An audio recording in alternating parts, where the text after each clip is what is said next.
नमस्कार दोस्तों। बिहार चुनाव के बीच जो ये तस्वीरें सामने आ रही हैं, वो तस्वीर ये सोचने को मजबूर कर दी है कि क्या भोजपुरी के पावर स्टार कोई नया गेम खेल रहे हैं या बीजेपी ने उनको अपने लपेटे में ले लिया है।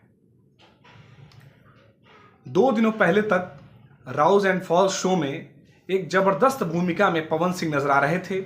लग रहा था कि शो को जीत जाएंगे।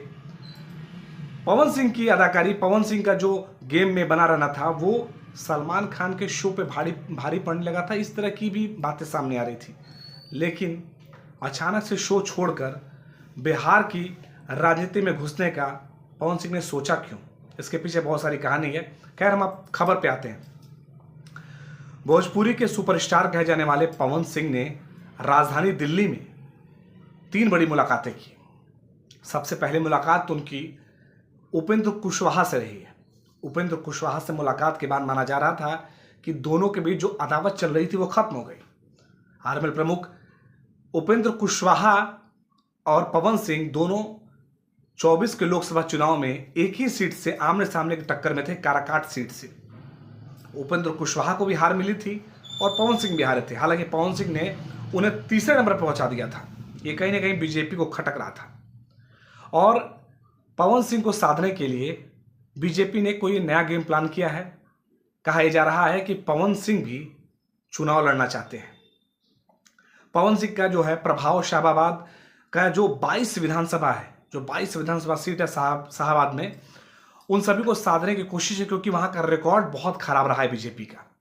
और ऐसे में पवन सिंह के आने से उन सीटों पर मजबूती मिलेगी। तो सबसे पहले मुलाकात उपेंद्र कुशवाहा से हुई। फिर केंद्रीय गृह मंत्री अमित शाह से भी पवन सिंह ने मुलाकात की।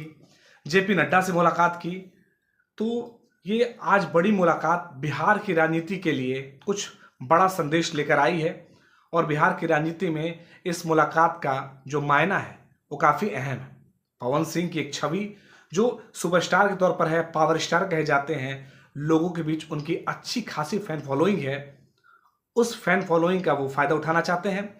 तो वहीं जिस तरीके से लगातार खबरें आ रही थी कि वो बीजेपी का दामन नहीं थामेंगे या वो पार्टी को छोड़ दिया, तो बिहार बीजेपी प्रभारी विनोद तावड़े ने साफ कर दिया कि पवन सिंह बीजेपी में ही थे, बीजेपी में ही रहेंगे। और पवन सिंह ने भी इस बात पर अडिग रहे और उन्होंने भी मीडिया से कहा कि वो बीजेपी से गए ही कब थे, वो बीजेपी के लिए ही हैं, बीजेपी में ही हैं। तो कहीं ना कहीं इस पूरे चुनाव की पटकथा लिख दी गई है।